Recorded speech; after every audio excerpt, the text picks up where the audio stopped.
Hi hello welcome to today reports. இன்றைக்கி நம்ம பார்க்க போகிறது மூத்தகுடி படத்தினுடைய விமர்சனத்தை பற்றி தான் பார்க்க போகிறோம். மூத்தகுடி அப்படின்ற கிராமத்தில் குடி போதையால் ஒரு மிகப்பெரிய விபத்து ஏற்படுது. பல உயிர்கள் அந்த கிராமத்தில் பரலோகம் போகிறாங்க. அந்த சம்பவத்தை நேரில் பார்த்து அதிர்ந்து போன ஊர் பெரிய மனுஷி மூக்கம்மா, ஊரில் இனிமேல் யாருமே குடிக்கக்கூடாது, குடித்தா அவங்கள ஊரை விட்டு தள்ளி வச்சுருவோம் அப்படின்னு ஒரு பெரிய கட்டுப்பாடு விதிக்கிறாரு. அதற்கு மக்களும் கட்டுப்படுறாங்க. தொழிலதிபர் ஒருவர் அந்த கட்டுப்பாட்டை உடைச்சு மூத்தகுடியில் மது ஆலையை துவங்குறாரு. எல்லோரையும் குடி மக்களாக்க திட்டமிடுறாரு. அதற்கு மூக்கமாவும் ஊர் மக்களும் எதிர்ப்பு தெரிவிப்பாங்க அப்படிங்கிறனால ஒரு மிகப்பெரிய சூழ்ச்சியில இறங்குறாரு. சதிவலையும் விரிக்கிறாரு. அதுல யாரெல்லாம் விழுந்தாங்க, யாரெல்லாம் விழுக போறாங்க அப்படிங்கிறதான் இந்த படத்தினுடைய மெயின் கதையோட்டமா இருக்கு. மதுவுக்கு எதிரான இந்த படத்துல காதல், மோதல், காமெடி, கலாட்டா அப்படின்னு ஒரு மிகப்பெரிய கமர்ஷியல் அம்சங்களையும் மிக்ஸ் பண்ணியிருக்கிறாரு இயக்குனர். படத்துல வருகிற பலரும் கதையினுடைய நாயகர்களாக, நாயகிகளாக இருப்பது போல் அமைந்த திரைக்கதையில முதன்மை பாத்திரத்தில் வருகிறார் தருண் கோபி. தான் நேசிச்ச பெண் தன் தம்பியை விரும்பும் விவரம் தெரிய வர மனமுடைந்து போகிற காட்சிகளில் மட்டும் கொஞ்சம் கவனிக்க வைக்கிறார். அவருக்கு தம்பியாக மூத்தகுடி படத்தில் பிரகாஷ் சந்திரா நடிச்சிருக்காரு.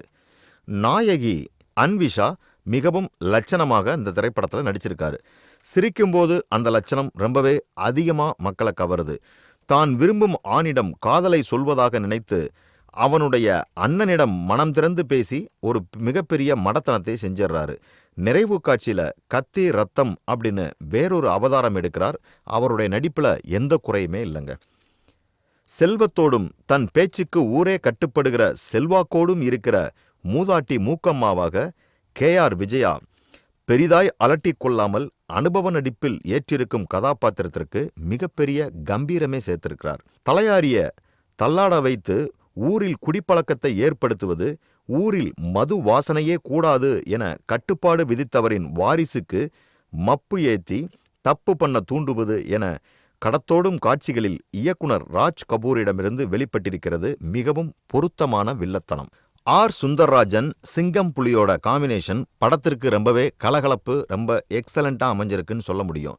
அவர் சிங்கம் புலியிடம் ஒரு 5000 ரூபாயை கடன் கொடுத்துட்டு அதை திரும்ப வாங்குறதுக்கு படக்கூடிய பாடு, அதை திரையில காட்டியிருக்கக்கூடிய விதம் மக்களை ரொம்பவே கலகலப்பா வச்சிருக்குங்க. இந்த திரைப்படத்திற்கு கதை வசனம் எழுதியிருக்கிற சரக்குட்டி தனித்து தெரியும்படியான பாத்திரத்துல நடிச்சு தன் நடிப்பை ரொம்ப சிறப்பா வெளிப்படுத்தி இருக்கிறார் அப்படின்னு நம்ம சொல்லலாம்.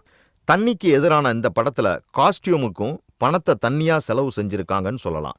ஆமாங்க, படத்துல நடிச்ச அத்தனை பேரும் அத்தனை காட்சிகளிலையும் பளிர் வண்ணத்துல புது துணி உடுத்தி வலம் வருவதை பார்க்கறது தியேட்டர்லே ரொம்ப கண்கொள்ளா காட்சியாக தாங்க இருக்கு.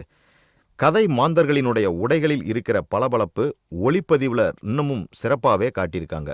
பின்னணி இசை படத்திற்கு ஒரு மிகப்பெரிய பக்கபலமா அமைஞ்சிருக்கு. உருவத்துல சில பல குறைகள் இருந்தாலும் குடிமக்கள் மீது விழும் இடி என எடுத்துச் சொல்ல முயற்சிப்பதாக படக்குழுவுக்கு பாராட்டுகள் நம்ம தெரிவிக்கலாங்க. மொத்தத்தில் இந்த மூத்தகுடி படம் ஒரு மிகப்பெரிய விழிப்புணர்வை ஏற்படுத்தக்கூடிய திரைப்படம். இயக்குனருக்கு பாராட்டுக்கள். இந்த மாதிரி சினிமா செய்திகளை உடனுக்குடன் தெரிந்து கொள்ள தேடை ரிப்போர்ட்ஸை பாருங்க.